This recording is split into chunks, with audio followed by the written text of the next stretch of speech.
Boker Tov, nous sommes le 3 Av et bien évidemment chaque histoire est racontée pour la délivrance Bekarov de Ori ben Enaf, Tal ben Insa, Omer ben Sheli, la délivrance Bekarov de tous nos protégés, la protection du soldat Jonathan Shimon Isra ben Elinor, ainsi que tous nos soldats, la protection du Ham Israël, la Refoua Shelema, David Dor Ephraim ben Ravarana, Ruth bat Rachel, Yehudit Luba, Sarah Tzipora, Ahava bat Sarah, Avraham Yehoshua, Eshil ben Inda, Yela, la Refoua Shelema Bekarov de tous nos malades, Eli Nishmato Alon Lulu Benira, toutes nos victimes de ces attentats, toutes nos victimes de la Shoah, tous nos soldats morts en combat, tous nos regrettés de tzadikim, tous nos regrettés défunts, et tous mes ascendants de Zatzal, que leur âme repose en paix. Alors, comment allez-vous? Baruch Hashem. Dites-moi, est-ce qu'il vous arrive parfois de faire des rêves? Ce sont des beaux rêves ou des rêves qui font peur? Voulez-vous savoir d'où viennent les rêves? Voulez-vous savoir aussi ce qu'on peut faire pour faire de beaux rêves? Très bien. Alors, vous devez savoir que quand une personne dort, sa neshama monte dans les cieux jusqu'à Hachem. Pourquoi cela?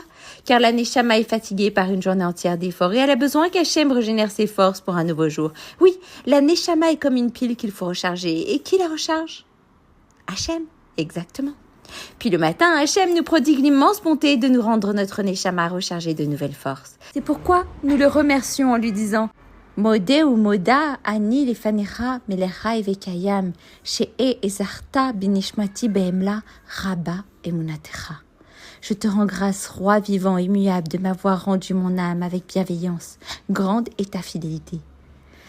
Bravo, vous connaissez très bien cette phrase. Mais au fait, qu'en est-il des rêves? Eh bien, quand la neshama monte jusqu'aux cieux pendant la nuit, si elle atteint directement Hachem, elle rêve de toutes sortes de choses agréables. Mais si elle ne parvient pas à atteindre Hachem, elle erre dans des cieux.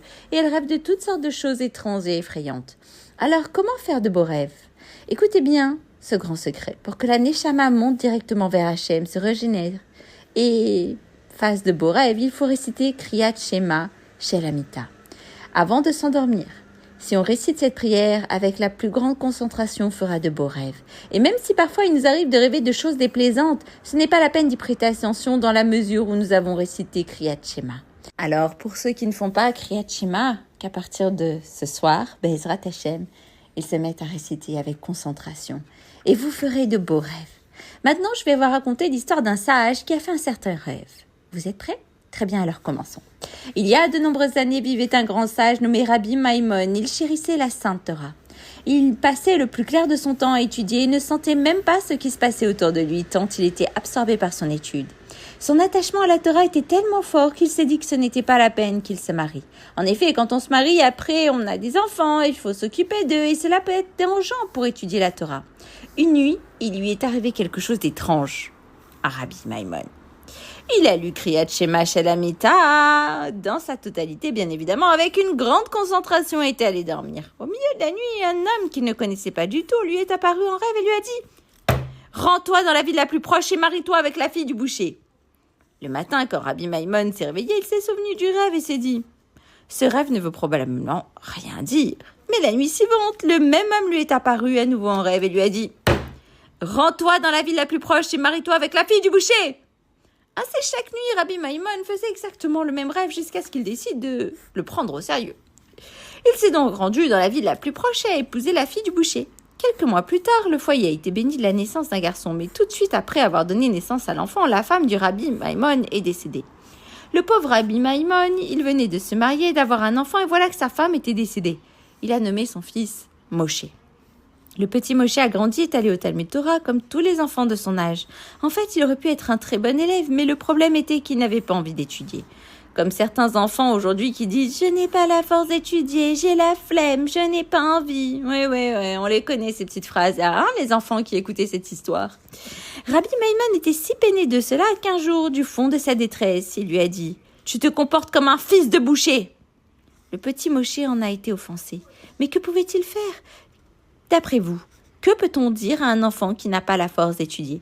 Que peut-il bien faire pour avoir l'envie et la force d'étudier? Car comme on le sait, celui qui n'étudie pas quand il est petit sera un ignorant quand il sera grand, et là, ce sera trop tard. Auriez-vous un conseil à donner à Moshe? Très bien. Alors écoutez plutôt ce que Moshe a fait. Il est allé à la synagogue tout seul. Oui, la porte était ouverte. Il n'y avait personne. Il s'approchait de l'arche sainte où se trouvaient les siffrés Torah jusqu'à ce que l'élève touche le rideau qui les recouvrait. Et là, il a éclaté en sanglots. Il a versé des torrents de larmes et a levé les yeux vers Hachem du fond de sa peine en lui disant « Boréola !» Je sais que la chose la plus importante au monde est la Sainte Torah. Je veux vraiment l'étudier, mais le Yetzer Hara me fait ressentir que je n'en ai ni l'envie ni la force. Je vois combien mon père est affligé et que je n'étudie pas la Torah et mon cœur est déchiré. Je t'en supplie. Papa, ouvre mon cœur à la Torah, rapproche-moi de tes mitzvot, donne-moi la force et l'envie d'étudier la Torah jour et nuit. Oui. Le petit Moshe a adressé une prière à Hachem du plus profond de son cœur et comme vous le savez sûrement, Hachem est très proche de ceux qui l'implorent du plus profond de leur cœur. Il a donc entendu la prière du petit Moshe. Dès le lendemain matin, ce dernier a senti que de son cœur jaillissaient soudain des fleuves de sagesse. Il s'est senti envahi par un désir puissant d'étudier la Torah. Il a saisi son Rumash et ses Mishnayot, il les a serrés contre son cœur. À partir de ce jour, son attachement à la Torah n'a fait que grandir. Moshe a grandi et est devenu un grand sage du peuple d'Israël. Savez-vous qui? Le Rambam, c'est l'acronyme de Rabbi Moshe ben Maimon. Aujourd'hui, nous avons non seulement raconté une belle histoire, mais nous avons aussi appris beaucoup de choses importantes. L'importance du Kriyat Shema, de son influence sur les rêves et surtout, nous avons appris que même une personne qui n'a ni l'envie ni la force d'étudier la Torah peut recevoir une aide d'Hachem quand elle l'implore de tout son cœur et finit par chérir la Torah. Je vous souhaite à tous et à toutes une bonne journée. Qu'Hachem vous comble de brachot et que vous ne soyez que dans les smarot.